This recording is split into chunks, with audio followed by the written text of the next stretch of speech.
Biden turned his back on unions as he forces rail unions to accept an agreement to avert a massive strike during the holiday season.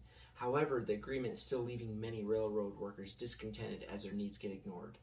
Los Angeles continues to push their progressive policies as they voted to ban drilling new oil wells and plan to phase out their current oil wells while their gas prices remain far above the national average.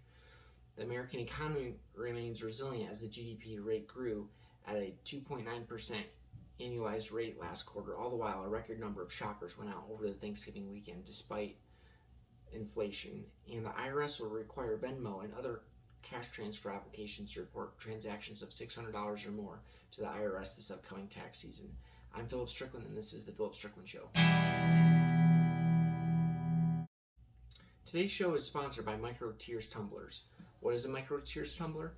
Well, many microeconomics students prior to class lived in a fantasy where product prices were controlled by evil CEOs to satisfy their lifestyle, all the while being ignorant of basic economic principles. However, during class, while learning about topics surrounding price like supply and demand curves and cost curves, students shed many tears as their ideologies were destroyed by facts and logic, as the facts did not care about their feelings. So, where did all these tears go, you may ask? Well, scientists found that they get recycled into these tumblers by students who know the truth about economics and were wise enough to purchase these Microeconomics tumbler prior to class. I'm not a scientist, so don't ask me how this works. It's just good science. So head on over to our website at dailycord.com and use promo code MicroTears to save 50% off when you purchase your tumbler, so you can stay hydrated during microeconomics and not lose your tears to classmates when staring at cost curves. Trust me, you will want to be prepared for this class. So again, head on over to our website at dailycord.com and use promo code MicroTears to save 50% off of your purchase today. Well, 2 weeks ago, Joe Biden signed a bill to help calm the rising threat of a strike just before the holidays from transportation unions, as they have been discontented due to insufficient pay and sick leave time. According to Chris Pandolfo at Fox News, the newly enacted law codifies a July deal negotiated by rail unions and the Biden administration that would raise workers' pay by 24% over a 5-year period from 2020 through 2024, including an immediate payout on average of $11,000 upon ratification. However, Congress did not include the 7 paid sick days that was originally requested, which has left many union workers feeling unsupported from the president, who campaigned on being pro-labor groups, supporting collective bargaining. Who knew presidential campaign promises could not be trusted? Furthermore, the railroads said that the unions have agreed over the years to forego paid sick leave in favor of higher wages and short-term disability benefits. The railroads agreed to offer 3 unpaid days for engineers and conductors to attend to medical needs as long as they are scheduled at least 30 days in advance, and promised to negotiate further, according to Musto at Fox News. The problem that many have with unions is that they want their cake and they want to eat it too at the expense of companies the unions work for. This raise they negotiated is the largest raise that the railroad workers have seen in over 40 years, but it raises questions as the railroads will be giving this raise to over 100,000 workers, whether they earn it or not, which continues to add to inflation rates. It also raises questions as to who is going to pay for all this, as the costs will get passed down to the products which Americans will feel at the checkout lines, in addition to the inflated costs that the consumers are already feeling and are struggling with, due in part to the left's policies concerning American oil production and how it relates to gas prices. Well, speaking of the left's oil prices, the Los Angeles City Council on Friday voted unanimously to ban drilling new oil and gas wells and phase out the use of existing ones over the next 20 years, according to Chris Pandolfo at Fox News. This ban has some controversy, but Krikorian, an LA City Council member, explained that less than 1% of crude oil processed in Southern California refineries come from wells in Los Angeles, and stating that the loss of drilling will not impact gas prices locally, according to the city news service that Chris at Fox News reported on. The main reason for this ban, it's twofold. The first is to reduce claims of environmental pollution in the city of LA, and the second is to push the agenda of the left to ban the moral usage of fossil fuels, as the local environmentalist groups want environmental justice. See, gang, regardless of environmental claims that I'll break down momentarily, whenever someone puts an adjective in front of the word justice, like in this case environmental, be cautious, as it is used as a virtue signal ploy to push an agenda, and it just makes justice preferential, whereas just the term justice alone is not preferential. Well, nevertheless, the case for banning new oil well production and elimination of current oil wells in the city of LA is in part due to a 2021 study that reported residents living near these wells reported significantly higher rates of wheezing, eye and nose irritation, sore throat, and dizziness than neighbors living farther away, according to Pandolfo. However, the opposing argument claims that these oil wells and pumps give off the same amount of pollution as fast food restaurants give off. And while it is not good practice in general to distrust one study based off mistakes made in other studies, it is true that studies done in 2021 regarding health have made Americans cautious on trusting reports, as the CDC, the WHO, and other leading experts kept following leftist agendas during the 2021 pandemic, and not data, which was and is still a valid concern. Now, two things can be true at once, where both claims from the environmentalists and the oil companies may be valid. However, it does seem that the City Council is following an agenda to ban oil production in LA and is less concerned about the environmental health of its residents, as California's policies during 2021 left their ports filled with tankers that burned thousands of gallons of extra oil just because they would not let them unload, for example.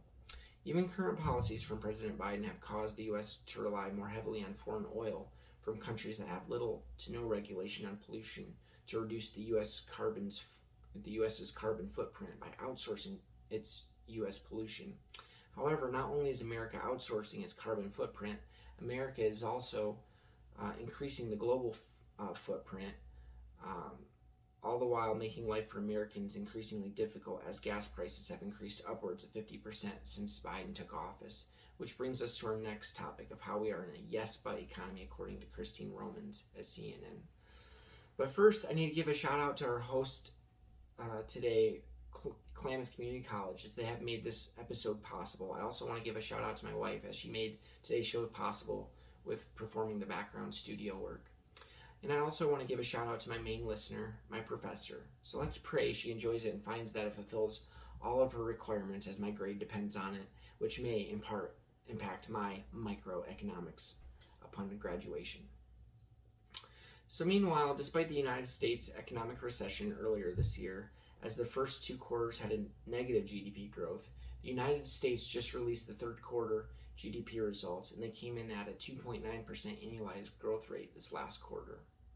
What GDP, or gross domestic product, means technically speaking, and according to Investopedia, it is the sum of consumer spending, business spending, government spending, and total exports minus total imports, which equaled a positive 2.9%, which excludes inflation from the calculation to give an accurate measurement of the U.S. economic performance, for example.